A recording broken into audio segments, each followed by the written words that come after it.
practical. So and then where is your like configurations, like starting configuration that it has to pick, right?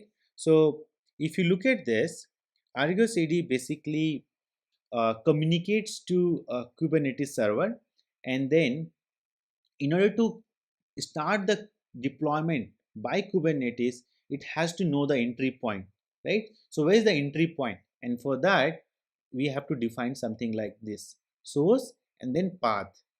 Now under path, if you look at, right, it's kind of like structure, folder structure. So it's a main, under that main demo node app. So now let's go to main and then node app, demo node app, right? And if you look at this customization.yaml file is the entry point. Now again, if you notice here, right, so in all of these configurations you might see different kind, and this is the place, or this is the way your Kubernetes know which kind of object needs to be created, right? So in the previous config you have seen that it's a kind of application, here it's kind of customization.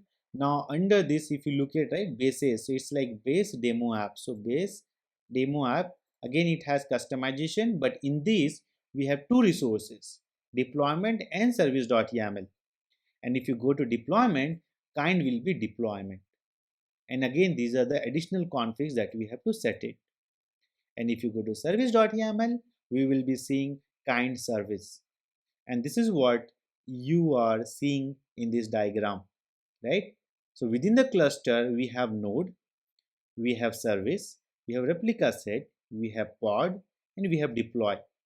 There can be like other Kubernetes objects like service account and all those things, right? But for this demo specific, I have used only these objects. Now coming to again this configurations, right? As you can see, this is service kind, where service name I have specified, and this is the label name, right? And this is the selector. Why this selector? Because this selector is being used by Kubernetes to know which pod to be controlled, right? Or which pod to be handled or managed. As I told you, these pods needs to be managed by someone, right? Who is managing that? Ideally, their hierarchy is like replica set is being used here to set how many pod needs to be created, right? So if you go to again deployment, you can see that these are replicas 4. So once we deploy this configuration, right, it is going to create 4 node, right? So uh, sorry, 4 pod, not node, 4 pod, and within that pod will be having that container, and that container basically holds the image, which is nothing but a complete package of your source. And once Kubernetes deploy that, it basically updates the container with the latest source code, so that your business or the end user can see the latest changes, right? So now to again summarize of these configurations, and then we'll go to the hands-on. So if you see here, there are two ways to create the Argo CD applications. First, applying this configuration. Second, creating the application manually. Now, going back to this diagram, Argo CD has to pass these configurations to Kubernetes, and how it will communicate. In order to communicate that, you have to specify the Kubernetes server details, right? And this is where I'm specifying it. Now, once Kubernetes has these configurations, it will read, okay, what is the entry point? So entry point is main demo app. It will go to main demo app. It will look for this customization.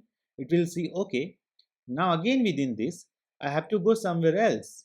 So it's like base demo app. Base demo app has two resources, deployment and service.yaml. So go to deployment.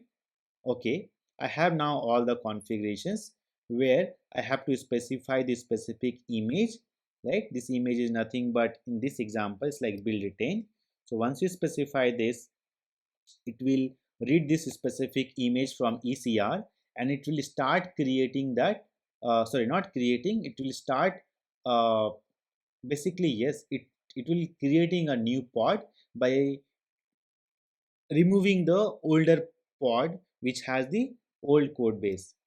And then finally it will have like a load balancer service which are basically exposed in this port so that we can access through the internet, right? Now you may ask, okay, what is this load balancer type? I'm seeing it first time. Okay, so Kubernetes has three type of service. One, cluster IP, load balancer, and node port. So cluster IP is basically used for the internal services, right, which are not exposed to the internet. Now if you have to access any application or service from the internet, then the type should be load balancer. Third is the node port, which is again like a mixture of cluster and load balancer, but I wouldn't say cluster IP, because node port is basically you specify the port range, and within that port range you can access that service or application from the internet. But if you go beyond that port range, then you may not able to access that service or applications through the internet. So in this case, I'm using the load balancer type, so that I can access that our Node.js application through the internet, so that I can demo you, right? But in your business cases or use cases, if you think that a services which shouldn't be exposed publicly, then go ahead and use that as cluster IP, like this. I think like this. You can get the exact type name from the Kubernetes documentation, but this is how it is, right? So now let's go and see all these things in action.